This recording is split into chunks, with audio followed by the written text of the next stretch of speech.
ரகசியமான முறையில் யுரேனியத்தினை மீண்டும் செறிவூட்டி அணு ஆயுதத்தை கையில் எடுப்பதற்கான எல்லாவிதமான வேலை திட்டங்களையும் முழுமையாக முடித்த ஈரான் அமெரிக்காவின் தாக்குதல்களுக்கு பின்பும் ஈரான் எவ்வாறு இந்த வேலை திட்டங்களை முடித்துள்ளது? அமெரிக்காவுக்கும் இஸ்ரேலிய ஆக்கிரமிப்புக்கும் இது மிகப்பெரிய அச்சுறுத்தலாக மாறப்போகின்றதா? ஈரானின் செறிவூட்டப்பட்ட 400 கிலோகிராம் யுரேனியம் வைத்திருக்கப்பட்டிருக்கக்கூடிய மலைத்தொடரான பீகாக் மலைத்தொடரை இலக்கு வைத்து அமெரிக்கா தாக்குதல்களை மேற்கொள்ளப் போகின்றதா? இவை தொடர்பாக டொனால்ட் ட்ரம்ப் வெளியிட்டிருக்கக்கூடிய அறிவிப்புகள் என்ன?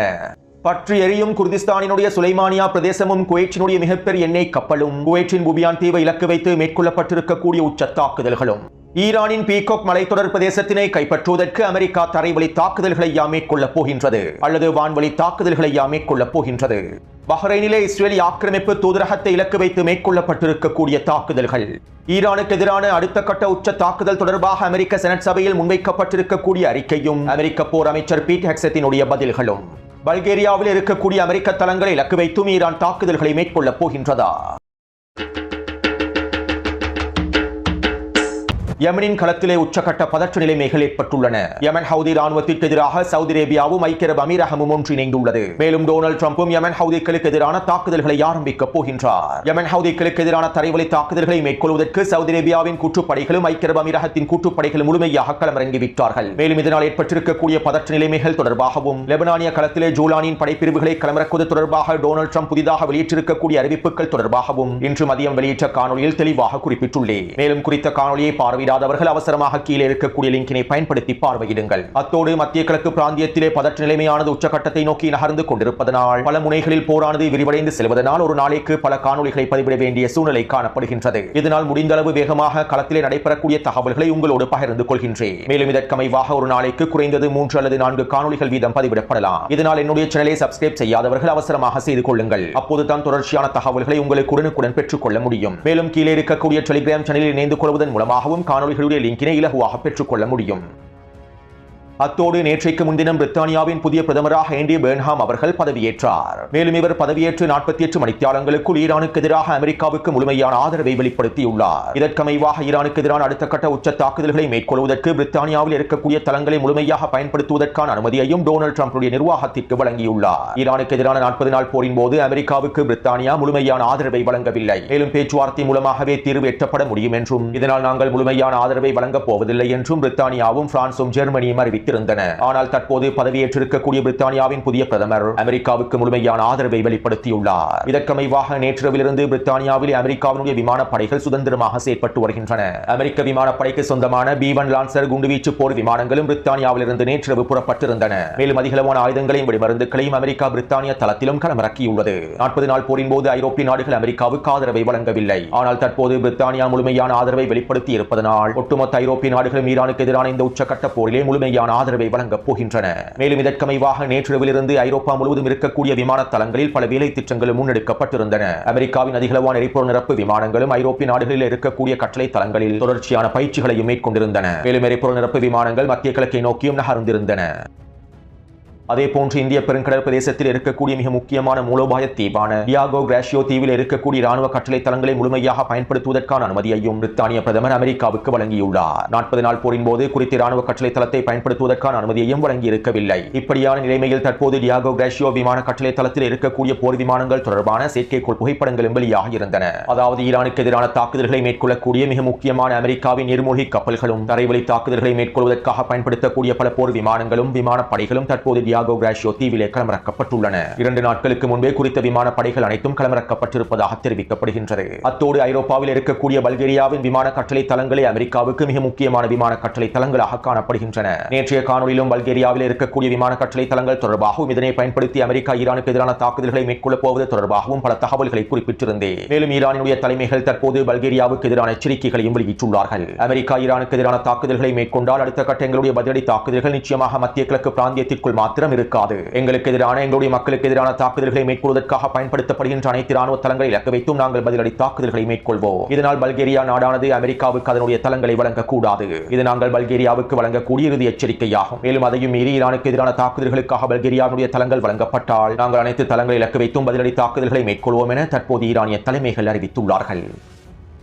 அடுத்து நேற்றிரவு நடைபெற்ற ஊடக சந்திப்பிலே டொனால்ட் ட்ரம்ப் ஈரானுக்கு எதிராக இவ்வாறு தெரிவித்தார். நாங்கள் ஈரானை கடுமையாக தாக்கிக் கொண்டிருக்கின்றோம். யாருமே சாத்தியமில்லை என்று கூறிய விடயங்களை தற்போது நாங்கள் ஈரானிய களத்திலே நடைமுறைப்படுத்தி வருகின்றோம். ஈரானியர்கள் தற்போது பலவீனமடைந்து விட்டார்கள். அவர்களை பலவீனப்படுத்துவதற்கான எல்லாவிதமான தாக்குதல்களையும் நாங்கள் தொடர்ச்சியாக மேற்கொண்டு வருகின்றோம். அவர்கள் ஜோர்டானிய களத்திலே ஏதோ ஒன்றை ஊடுருவச் செய்தார்கள். மேலும் எங்களிடத்திலே வேறு முகவர்கள் இருந்திருந்தால் அது நடந்திருக்காது. அதே போன்று எங்களிடத்தில் தான் உலகிலே உள்ள அதிநவீன ஆயுதங்கள் மற்றும் உபகரணங்கள் இருக்கின்றன. இவற்றை பயன்படுத்தி நாங்கள் கிட்டத்தட்ட அனைத்தையும் தடுத்து நாங்கள் தற்போது ஈரானுக்குள்ளே தாக்குதல்களை நிறுத்திவிட்டு வெளியேறினால் ஈரானை மீண்டும் கட்டமைப்பதற்கு 25 தொடக்கம் 50 வரையிலான ஆண்டுகள் சென்றுவிடும். ஈரானுக்குள்ளே நாங்கள் இன்னும் எங்களுடைய வேலையை முழுமையாக முடிக்கவில்லை. இதனால் தற்போது நாங்கள் ஈரானை விட்டு வெளியேறப் போவதில்லை. ஈரானில் இருக்கக்கூடிய தலைவர்கள் கொடூரமானவர்கள். மிட்டாய்களை போன்று சிறு குழந்தைகளையும் அவர்கள் படுகொலை செய்கின்றார்கள். ஈரானுக்குள்ளே இருக்கக்கூடிய இளைஞர்களையும் மக்களையும் தூக்கிலிடுகின்றார்கள். இதுவரைக்கும் 52,000க்கும் அதிகமான மக்களை கொன்று குவித்துள்ளார்கள். அவர்கள் செய்வது மிகப்பெரிய பைத்தியக்காரத்தனம். அவர்கள் கொடூரமானவர்களாகவும் காட்டு மிராண்டிகளாகவும் இருக்கின்றார்கள். அவர்கள் கண்மூடித்தனமாக ஈரானுக்குள் இருக்கக்கூடிய மக்களை கொன்று குவித்து வருவது பற்றி யாரும் பேசுவதில்லை. நாங்கள் அவர்களுக்கு எதிராக தொடர்ச்சியாக தாக்குதல்களை மேற்கொண்டு மிகப்பெரிய சேதத்தை ஏற்படுத்தி வருகின்றோம். மேலும் இந்த சேதம் தொடர்பாக அவர்களுக்கே நன்றாக தெரியும். அதே போன்று செறிவூட்டப்பட்ட யுரேனியத்தை நாங்கள் முழுமையாக கண்காணித்து வருகின்றோம். அந்த பொருட்களை நாங்கள் பின்தொடர்கின்றோம். ஈரான் ரகசியமாக செறிவூட்டப்பட்ட யுரேனியத்தை மறைத்து வைத்திருக்கக்கூடிய அந்த பிரதேசத்தை நாங்கள் விரைவில் தாக்குவோம். எங்களிடம் இருக்கக்கூடிய அதிநவீன ஆயுதங்கள் அவற்றை முழுமையாக அழித்துவிடும். இதனால் நான் மிக விரைவில் குறித்த பிரதேசத்தை முழுமையாக அழிப்பேன். உச்சகட்ட தாக்குதல்களை மேற்கொள்வேன். ஈரான் ஒரு பொழுதும் அணு ஆயுதத்தை பெற்றுக் கொள்ளாது. மேலும் நாங்கள் விரைவில் அனைத்தையும் முழுமையாக முடிவுக்கு கொண்டு வருவோம் என டொனால்ட் ட்ரம்ப் ஈரானுக்கு எதிரான மிரட்டல்களை வெளியிட்டிருந்தார்.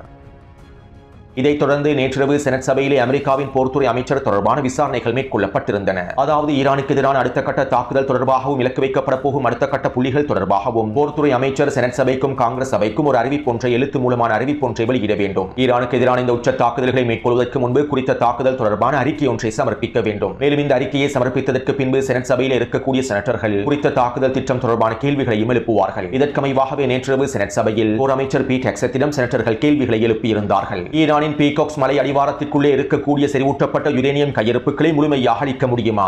எங்களால் இந்த கடுமையான பிரதேசங்களை முழுமையாக அழித்துவிட முடியுமா என செனட்டர் ஒருவர் கேள்விகளை எழுப்பியிருந்தார். இதற்கு பீட் ஹெக்ஸெட் இவ்வாறு பதில் வழங்கினார். எங்களிடம் இருக்கக்கூடிய பல திறன்கள் ரகசியமானவை. உலகிலே யாரிடமும் இருக்காத பல ரகசியமான திறன்களை நாங்கள் கொண்டிருக்கின்றோம். கடவுளின் பசுமையான இந்த பூமியில் யாராவது ஒருவருக்கு எல்லாவற்றையும் அடைய முடியுமாக இருந்தால் அது அமெரிக்காவுக்கு மாத்திரமே முடியும். பீகாக்ஸ் மலைத்தொடரையும் எங்களுக்கு முழுமையாக அளிக்க முடியும். கடவுளின் ஆசீர்வாதம் பெற்ற அமெரிக்க இராணுவத்தினால் அனைத்தையும் செய்து முடிக்க முடியும் என அமைச்சர் பீட் ஹெக்ஸெட் பதில்களை வழங்கியிருந்தார். எனவே ஊடக சந்திப்பின் போது டொனால்ட் ட்ரம்ப் வெளியிட்டிருக்கக்கூடிய கருத்துக்களிலிருந்தும் போர் அமைச்சர் பீட் ஹெக்ஸெட் செனட் சபைக்கு வழங்கியிருக்கக்கூடிய பதில்களிலிருந்தும் அமெரிக்கா ஈரானினுடைய மிக முக்கியமான மலைத்தொடரான பீகாக்ஸ் மலைத்தொடரை இலக்கு வைத்து உச்ச தாக்குதல்களை மேற்கொள்ளப் போகின்றது என்பதனை எங்களுக்கு தெளிவாக புரிந்து கொள்ள முடியும். அத்தோடு ஈரானின் நட்டான்ஸ் அணுசக்தி தளத்திற்கு அருகாமையிலேயே பீகாக்ஸ் மலைத்தொடர் காணப்படுகின்றது. மேலும் குறித்த பீகாக்ஸ் மலை தொடர்பாக கடந்த வாரமே நான் காணொலிகளில் குறிப்பிட்டிருந்தேன். இந்த பீகாக்ஸ் மலைத்தொடரானது இயற்கையாகவே தூய கிரனேட்டால் உருவாகி இருக்கக்கூடிய மலைத்தொடராகும். அமெரிக்காவின் பங்கபஸ்ட வெடிகுண்டுகளை பயன்படுத்தி இந்த தூய கிரனேட்டை உடைக்க முடியாது. அது மட்டுமல்லாமல் ஈரானுடைய இணை அணுசக்தி தளங்களான நட்டான்ஸ், போர்டோ மற்றும் இஸ்ஃபஹான் அணுசக்தி தளங்கள் 100 தொடக்கம் 110 மீட்டர் ஆழத்திலேயே அமைக்கப்பட்டுள்ளன. ஆனால் பீகாக்ஸ் கிரனேட் மலைத்தொடருக்கு கீழால் இருக்கக்கூடிய அணுசக்தி தளங்கள் 150 மீட்டருக்கும் அதிகமான ஆழத்தில் அமைக்கப்பட்டிருப்பதாக தெரிவிக்கப்படுகின்றது. மேலும் குறித்த கிரனேட் மலைத்தொடருக்கு எதிராக அமெரிக்காவின் பங்கபஸ்ட வெடிகுண்டு தாக்குதல்கள் செல்லாது. அமெரிக்கா 100க்கும் அதிகமான பங்கபஸ்ட வெடிகுண்டுகளை ஒரே நேரத்தில் குறித்த மலைத்தொடருக்கு எதிராக வீசினாலும் இந்த மலைத்தொடருக்குள்ளே இருக்கக்கூடிய அணுசக்தி தளத்திற்கு எந்தவிதமான தாக்கமும் ஏற்படுத்தப்பட மாட்டாது.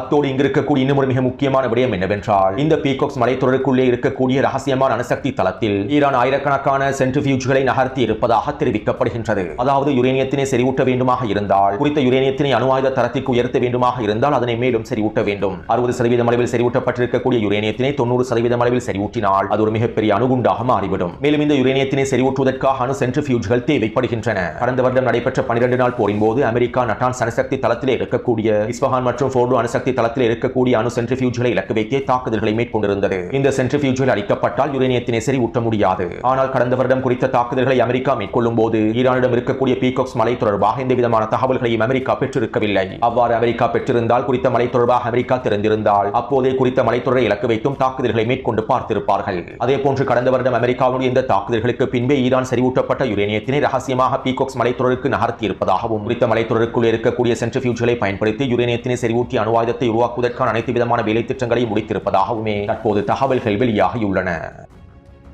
எனவே இவ்வாறு உறுதிப்படுத்தப்பட்ட பல தகவல்கள் வெளியானதற்கு பின்பே டொனால்ட் ட்ரம்பும் குறித்த மலைத்தொடரை இலக்கு வைத்து தாக்குதல்களை மேற்கொள்ளப் போவதாக அறிவித்துள்ளார். செனட் சபையிலும் இவை தொடர்பான அறிவிப்புகளையும் அறிக்கைகளையும் பீட் ஹெக்ஸட் சமர்ப்பித்துள்ளார். அத்தோடு அமெரிக்காவுடைய பங்கபஸ்ட் வெடிகுண்டுகளை பயன்படுத்தி குறித்த அணுசக்தி தளத்தை அளிக்க முடியாவிட்டால், பீகாக்ஸ் மலைத்தொடரை அளிக்க முடியாவிட்டால் குறித்த பீகாக்ஸ் மலைத்தொடரை முழுமையாக கைப்பற்றுவதற்கான தரைவழி தாக்குதல் ஒன்றையே மேற்கொள்ள வேண்டும். தரைவழி தாக்குதல் ஒன்றை மேற்கொண்டு பீகாக்ஸ் மலையினுடைய அணுசக்தி தளத்திற்குள்ளே நுழைந்து அதிகளவான குண்டுகளை களமிறக்கி வெடிக்கச் செய்வதன் மூலமாகவே குறித்த அணுசக்தி தளத்தை வெடிக்கச் செய்ய முடியும். அதாவது மலையினுடைய மேற்பரப்பினூடாக தாக்குதல்களை மேற்கொண்டு குறித்த மலையை வெடிக்கச் செய்ய முடியாது. அதே நேரம் மலையினுடைய மத்திய பிரதேசத்திற்குள்ளே நுழைந்து ஈரான் உருவாக்கி இருக்கக்கூடிய அணுசக்தி தளத்திற்குள்ளே நுழைந்து மலையை வெடிக்கச் செய்வதன் மூலமாக அதற்குள்ளே இருக்கக்கூடிய யுரேனியம் செறிவூட்டல் கருவிகளை முழுமையாக அழித்துவிட முடியும். எனவே இப்படியான ஒரு திட்டத்தை தான் தற்போது அமெரிக்கா மேற்கொள்ளப் போகின்றது.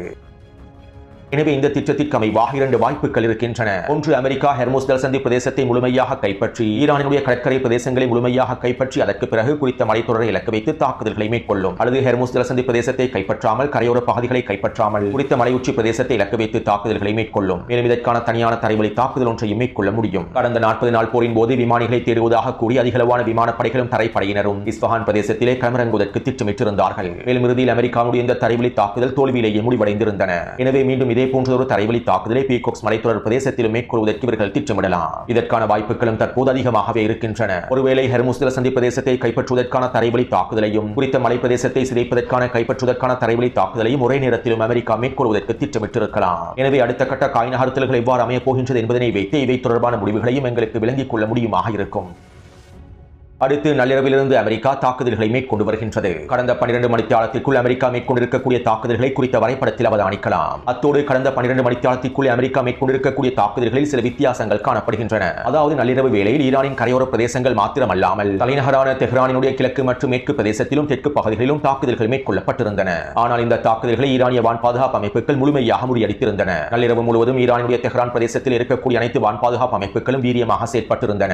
பல டசன் கணக்கான அமெரிக்க ஏவுகணைகள் முழுமையாக சுட்டு வீழ்த்தப்பட்டிருந்தன. இவை தொடர்பான காணொலிகளை நான் டெலிகிராம் சேனலில் பதிவிட்டுள்ளேன். அதாவது தெஹ்ரான் இலக்கு வைத்து அமெரிக்கா மேற்கொண்டிருக்கக்கூடிய தாக்குதல்கள் முழுமையாக முறியடிக்கப்பட்டுள்ளன. அதே நேரம் டப்ரிஸ் பிரதேசத்திலும் கூஜஸ்தான் பிரதேசத்திலும் தாக்குதல்கள் மேற்கொள்ளப்பட்டிருந்தன. அடுத்து அமெரிக்காவுடைய இந்த தாக்குதல்களை தொடர்ந்து ஈரானும் உச்ச தாக்குதல்களை மேற்கொண்டிருந்தது. வழமை போன்று குர்திஸ்தான் பிரதேசத்திற்கு எதிராக உச்ச தாக்குதல்களை மேற்கொண்டிருந்தது. அதிலும் குறிப்பாக நள்ளிரவு வேளையில் சுலைமானியா பிரதேசத்திலே மிக முக்கியமான தளங்களை இலக்கு வைத்து உச்ச தாக்குதல்கள் மேற்கொள்ளப்பட்டிருந்தன. இதனால் குறித்த தள பிரதேசத்திலே மிகப்பெரிய தீப்பரவலும் ஏற்படுத்தப்பட்டிருந்தது. மேலும் இவை தொடர்பான காணொலிகளையும் டெலிகிராம் சேனலில் பதிவிட்டுள்ளேன். அதேபோன்று ஹெர்முஸ் ஜலசந்தி பிரதேசத்திற்கு அருகாமையில் குவைட்டுக்கு சொந்தமான மிகப்பெரிய எண்ணெய் கப்பல் ஒன்றை இலக்கு வைத்தும் ஈரான் தாக்குதல்களை மேற்கொண்டிருந்தது. இந்த தாக்குதலினால் குறித்த எண்ணெய் கப்பலில் தீப்பரவலும் ஏற்பட்டுள்ளது. மேலும் குறித்த கப்பலானது சேதமடைந்து மூழ்கக்கூடிய நிலைமைக்கும் தள்ளப்பட்டுள்ளது. இதைத் தொடர்ந்து குவைட்டினுடைய அடிமை அரசாங்கம் ஈரானுக்கு எதிரான மிரட்டல்களை வெளியிட்டிருந்தது. ஈரானுடைய இந்த தாக்குதல்களை முடிவுக்கு கொண்டு வருவதற்காக நாங்கள் அடுத்த கட்ட முடிவுகளை எடுக்கப் போவதாகவும் அறிவித்திருந்தார்கள். இப்படியான நிலைமையில் ஈரான் குவைட்டினுடைய புபியான் தீவை இலக்கு வைத்து உச்ச தாக்குதல்களை ஏவுகணை தாக்குதல்களை மேற்கொண்டிருந்தது. புபியான் தீவில் இருக்கக்கூடிய ராடார் தளங்களை இலக்கு வைத்தும் சில முக்கியமான ஆயுத கிடங்குகளை இலக்கு வைத்தும் இந்த தாக்குதல்கள் மேற்கொள்ளப்பட்டிருப்பதாக தெரிவிக்கப்படுகின்றது. ஈராக் மற்றும் ஈரான் எல்லை பிரதேசத்திற்கு அருகாமையில் இருக்கக்கூடிய குவைட்டினுடைய மிக முக்கியமான மூலோபாய தீவாகவே புபியான் தீவு காணப்படுகின்றது. குவைட்டினுடைய அமெரிக்க தளங்களை கைப்பற்றுவதற்கான தாக்குதல்களை ஆரம்பிப்பதற்கு முன்பு புபியான் தீவில் இருக்கக்கூடிய முக்கியமான தளங்களை பூஜ்ஜியமாக்கிவிட வேண்டும். இதற்கமைவாகவே தற்போது புபியான் தீவை இலக்கு வைத்து ஈரான் உச்ச தாக்குதல்களையும் மேற்கொண்டு வருகின்றது. அதேபோன்று பஹ்ரைனின் மனாமா பிரதேசத்திலே ஈரான் தாக்குதல் ஒன்றை மேற்கொண்டிருந்தது. அதாவது குறித்த பகுதியில் இருக்கக்கூடிய இஸ்ரேலிய ஆக்கிரமிப்பு தூதரகத்திற்கு அருகாமையிலேயே இந்த தாக்குதல் மேற்கொள்ளப்பட்டிருந்தது. இஸ்ரேலிய ஆக்கிரமிப்பு தூதரகத்தை இலக்கு வைத்து இந்த தாக்குதல் மேற்கொள்ளப்பட்டிருந்ததாகவும் இருப்பினும் குறித்த தூதரகத்திற்கு அருகாமையிலேயே வெடிப்பு பதிவாக இருந்ததாகவும் தெரிவிக்கப்படுகின்றது. அத்தோடு இன்று காலையிலிருந்தும் ஈரான் தொடர்ச்சியான தாக்குதல்களை மேற்கொண்டு வருகின்றது. எனவே இவை தொடர்பான தகவல்களை அடுத்த காணொலியில் விரைவாக பதிவிடுகின்றேன். அத்தோடு இந்த காணொலி தொடர்பான கருத்துக்களை பதிவிடுங்கள். தொடர்ந்து என்னுடன் இணைந்திருங்கள். நன்றி, வணக்கம். நன்றி உறவுகளே. இது போன்ற வீடியோகளை பார்வையிட சுந்தூஸ் முகமது இம்தியாஸ் என்ற யூடியூப் சேனலை சப்ஸ்கிரைப் செய்யும்.